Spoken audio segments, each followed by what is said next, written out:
Di waktu saya mengangkat ajaran sufi, tauhid sufi, bukan tauhid tasawuf, di situ timbul fitnah. Makna timbul fitnah terutama dari murid-murid Abu Yahya Mudawali. Timbul fitnah dengan makna fitnahnya yaitu dia sudah mengembalikan wujudnya kepada wujud Allah, sama dengan dia telah menjadi Allah. Ini fitnah. Makna mengembalikan wujud kepada wujud Allah, tidak ada wujud kita, yang ada wujud Allah. Bukan mengembalikan wujud kita kepada wujud Allah, ada kita, ada Allah. Itu dikatakan wahdatul wujud mulhid, wahdatul wujud kafir. Tetapi mengembalikan wujud kita kepada wujud Allah, hilang wujud kita, yang ada wujud Allah semata. Itu dikatakan wahdatul wujud muwahhid. Itu wahdatul wujud muwahhid ajaran kesufian. Jadi juga saya heran mengapa murid-murid daripada Abu Yahya saya itu yang menentang saya, termasuk anak-anak beliau. Saya heran. Jadi mungkin barangkali ajaran kesufian, ajaran hakikat ma'rifat ini oleh Abu Yahya Mudawali pada masa hidupnya tidak diangkatnya. Cuma diangkatnya ada waktu suluk saja. Waktu dalam suluk dia mengatakan dalam suluk, yaitu tusam akuan lumah Tuhan, tusam akuan lumah Rabi, wa in ribatu bada wa in bada gaya bani. Tusam itu bahasa Aceh, hilang akuan. Makna akuan selain Allah ini hilang.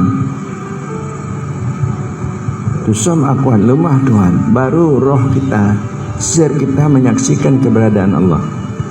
Tapi kalau ada akuan, kalau ada selain Allah, termasuk anak, keluarga kita, ayam, kambing di dalam hati kita, nah itu kita belum dapat menyaksikan Allah. Tidak ada di dalam hati kita selain Allah, termasuk diri kita, hilang, baru kita dapat menyaksikan Allah. Jadi saya dengan tauhid tasawuf ini sufi, supaya keimanan kita bisa meningkat. Jangan hanya keimanan awam, bisa meningkat kepada keimanan khawas, bisa meningkat kepada keimanan khawasul khawas, yang dimaksud dengan insan kamil. Jadi yang lain ini saya heran, ulama-ulama Aceh tidak boleh membaca insan kamil, tidak boleh menerima ajaran Abdul Karim Al-Jili. Jadi lucu nih. Mengapa itu saya lihat ulama-ulama besar, murid-murid ayah saya. Jadi saya aja menyampaikan, saya ditentang, saya disesatkan. Saya menyebut penyebutan apa yang disampaikan oleh insan oleh Abdul Karim Al-Jili, bahwa saya mengatakan pendapat Abdul Karim Al-Jili yaitu Muhammad Abdun. Muhammad itu maksudnya insan kamil, insan yang sempurna iman. Allah Rabbun fi syariah.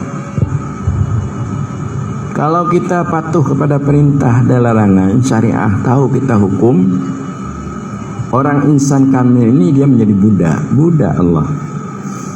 Allah Tuhannya, dia budaknya pada syariat, artinya pada mematuhi hukum, menjunjung tinggi perintah dan menjauhkan larangan. Itu syariat. Jadi oleh Abdul Karim Jili mengatakan lagi, Allah dan Muhammad sifat pada tarikat. Itu adalah merupakan satu pentasbihan, penyerupaan. Dat dan sifat itu tidak lekang dia. Jadi hati orang yang bertarikat, orang tarikat ini hati yang perlu. Dia tidak ada lupa-lupa kepada Allah, sama seperti dat dan sifat. Zat dan sifat tidak lekang. Hati orang yang bertarikat, dia selalu teringat pada Allah. Lalu dikatakanlah Muhammad Allah zat, Muhammad sifat. Allah itu zat, Muhammad sifat pada tarekat, itu hati. Jadi hati orang bertarekat diumpamakan seperti zat dan sifat. Antara dia dengan Allah sama seperti zat dan sifat. Artinya tidak lekang-lekang untuk ingat Allah. Jadi kalau umpamanya kita bertarekat masih lupa-lupa mengingat Allah, itu belum sah tarekat kita atau belum sempurna. Jadi kadang-kadang kita orang bertarekat dalam sembahyang kita sering lupa Allah, hati kita teringat yang lain. Jadi tarekat kita itu belum dikira benar. Kemudian Abdul Karim Al-Jili mengatakan, Allah roh, Muhammad jasad. Pada hakikat Allah itu ibarat, ini perumpamaan nih, ibarat roh, perumpamaan tasbih. Tasbih itu ada tanzihnya nanti. Allah ibarat roh, Muhammad maksudnya insan kamil itu ibarat tubuh. Tubuh itu bisa bertahan kalau ada roh. Kalau tidak ada roh, tubuh itu hancur ya. Kalau tidak ada nyawa, tubuh kita menjadi tanah. Tapi karena ada nyawa, maka dia bisa apa? Artinya bisa tubuh itu bagus, baik, karena ada roh. Begitulah, karena ada Allah, makanya kita ini bisa ada seperti ini. Kalau tidak ada Allah, kita tidak bisa bergerak, karena gerak itu datang dari Allah. Kita tidak bisa berkemauan, karena kemauan itu datang dari Allah. Jadi orang-orang hakikat selalu pandangannya kepada Allah. Dia menyadari perbuatan dari Allah, kemauan dari Allah, dirinya dari Allah. Jadi selalu dia bermusyahadah dengan Allah. Ini hakikat. Adapun tarekat, dia selalu mengingat Allah. Adapun hakikat, selalu dia memandang Allah. Hakikat ini adalah pandangan roh. Kalau tarekat itu pandangan hati. Jadi roh selalu memandang wujud Allah. Tidak terlihat lainnya, hilang lainnya. Jadi inilah maksud daripada penyampaian daripada Abdul Karim Al-Jili. Dan juga pada ma'rifat Allah Muhammad. Maknanya apa? Muhammad itu dahir dari Allah. Dahir Muhammad dari Allah. Maka adanya Muhammad itu penyebabnya ada Allah. Allah yang menciptakan Muhammad.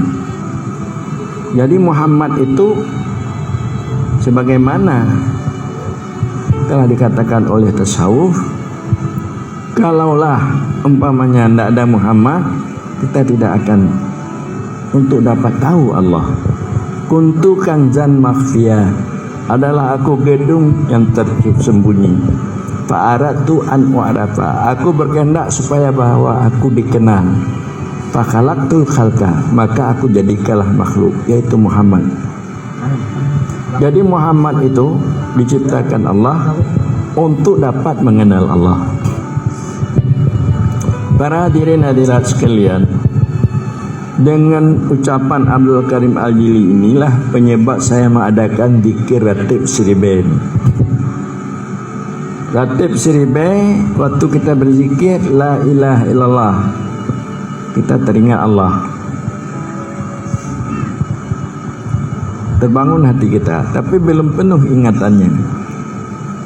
La ilaha illallah, kita teringat Allah, hudur hati kita kepada Allah.